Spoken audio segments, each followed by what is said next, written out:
Dominates.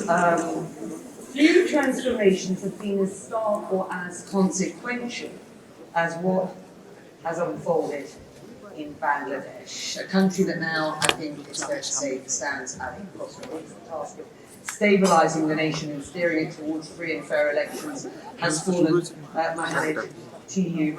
Yunus is a Nobel Peace Prize laureate, global champion of microfinance. You and I have been talking about the work that you have done over the past 25 years, I guess. The first time I spoke to you, a man known as the banker of the poor. Your vision has lifted millions out of poverty, and now as chief advisor of this caretaker government, you face quite significant challenges in rebuilding public trust, reviving the economy, and ensuring a peaceful transition of power.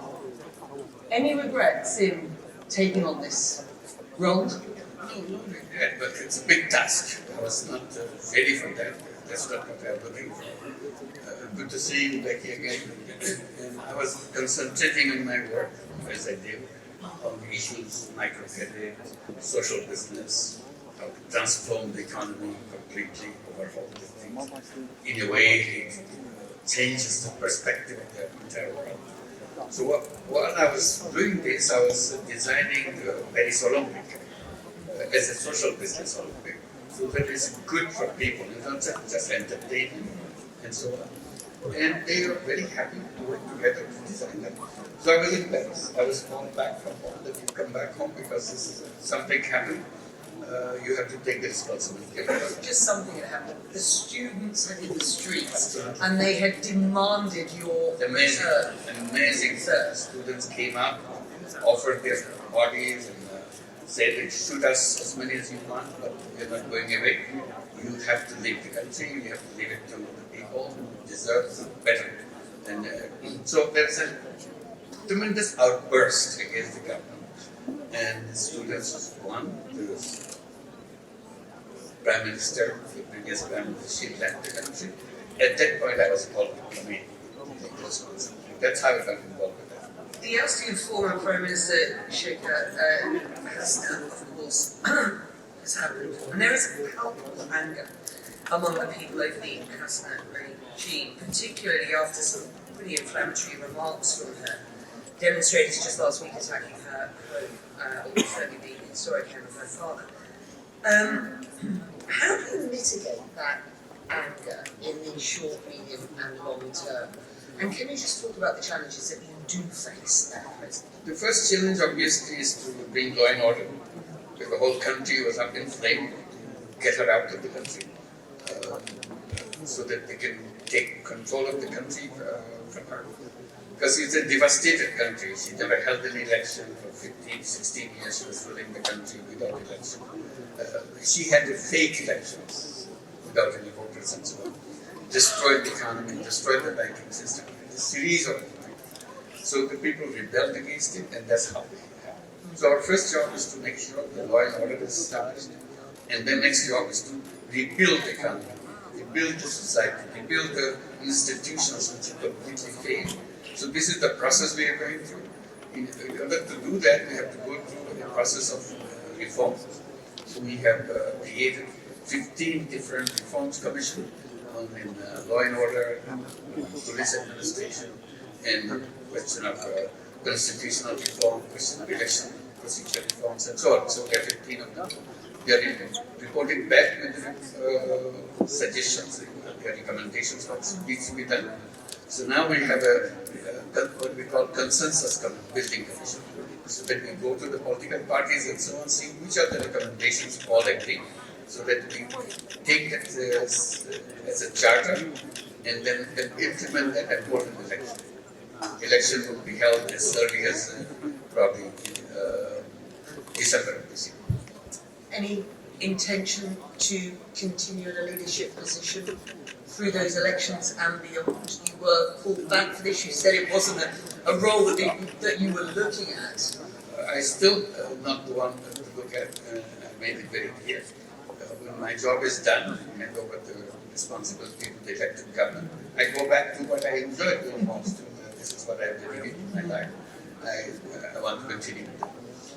Can you just explain the main economic challenges that the Bangladesh faces at present? What have you identified? You talked about the progress, not least in announcing plans for elections to be held in late 2025 or early 2026. What are sort of fundamental issues that you need to work on with regard to the economy? When we have an earthquake, everything falls apart in Gaza. So after the earthquake, we try to take break this again. This is our situation. Economy, society, administration, everything fell apart. So our job is to rebuild piece by piece. To give an example, banking system. Banking system was completely collapsed. $16 billion were taken away from the banking system. Stolen from the banking system. And in total, there are $17 billion per year that's shifted away from Bangladesh by over-invoicing, under-invoicing, all kinds of corrupt practices and so on. So the banking system is on the verge of collapse, our economy is on the verge of collapse, and we have to rebuild those things. Our international reserve situation fell to the deepest point, so we have to rebuild that on the economic side. And people have to continue life so they can survive that. So economy is number one, law and order is number two, and then with the institutions, schooling, education, and everything else. What progress has been made in these investigations? Has India responded to your request for extradition? I mean, what are you doing to address the need for national reconciliation amongst the people while ensuring justice for victims?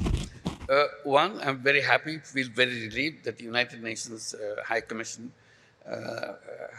for Human Rights published just a report on Bangladesh, documenting everything I just said about the killing, about the disappearance of people, torture chambers, how students were shot by the police and army under the order of the Prime Minister. So they vividly recorded that.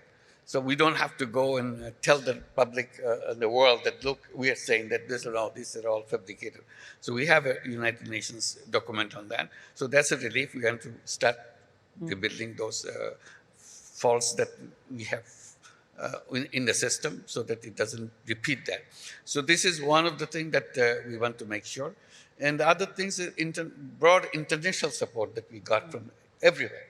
Everybody wanted to support that, to rebuild. We say we want to build a new Bangladesh. The old Bangladesh is completely corrupt. It's a corruption-ridden, billions of dollars taken away. We are trying to get this money back. It's a very complicated procedure. That support, Mohammed, was a lot to do with you being in this caretaker position, it has to be said. I've spoken to enough people around the world who have sort of backed you to try and get this job done. So you know, you should be applauded for the role that you have. In your book, A World of Free They are Heroes, very kind of them. Pay attention to my appeal to them. And it's the work that you and I have been talking about for years in microfinance, and the work that you've won a Nobel Peace Prize, an economy that serves or better serves human needs at present. I am totally convinced it's possible. It's possible because we want it. Each one of us wanted. Since we want it, we have to bring it out from us to make it happen. I say we do business to make money. That's understood all over the world, maximization of profit. I said you do that. And then on the side, you have the charity. You give away money. I said there's a third way. This was missing. So I wanted to install the third one. I call it social business. Business to solve human problems without any intention of making money. If you can give away money, I said, why don't you just invest? Make it as a business. Business to solve the problem, like healthcare problem. Healthcare problem can be done in a way, sustainable way, so that you are not doing this health business to make money, but to solve the problem of the people. I raised this question in Corona time, saying all the vaccines that are coming out, this should be done in pharmaceutical companies as a social business, so that you cover your cost, but people get it cheap. So if you want to maximize your profit even on the vaccine, then your attention is very different. You make billions of dollars, but many people die on the way. This is altruistic. Is it also slightly naive? It's not naive. People say, will people be interested in that? I said, of course they will be interested. And how come? I said, yes, making money may be happiness. Making other people happy is a super happiness. You do it, you feel happy. This happiness that is matters.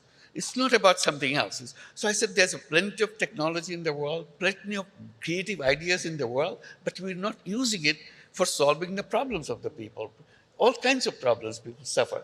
So why don't you create businesses, like I mentioned, healthcare, education, technology, and many other things. Are you baking that into your economic vision finally for Bangladesh and new Bangladesh going forward? Gradually trying to set it up in the education system. So that in the education system, we're trying to encourage young people, first decide what you want to be. Then you learn this. If you don't have what you want to be, then you become a job seeker. You work for somebody else. Mohammed, And that's the end of your story. it's an absolute pleasure. It's my It's pleasure. been a long time. It's always a pleasure being with you. Thank you very much Thank you. indeed.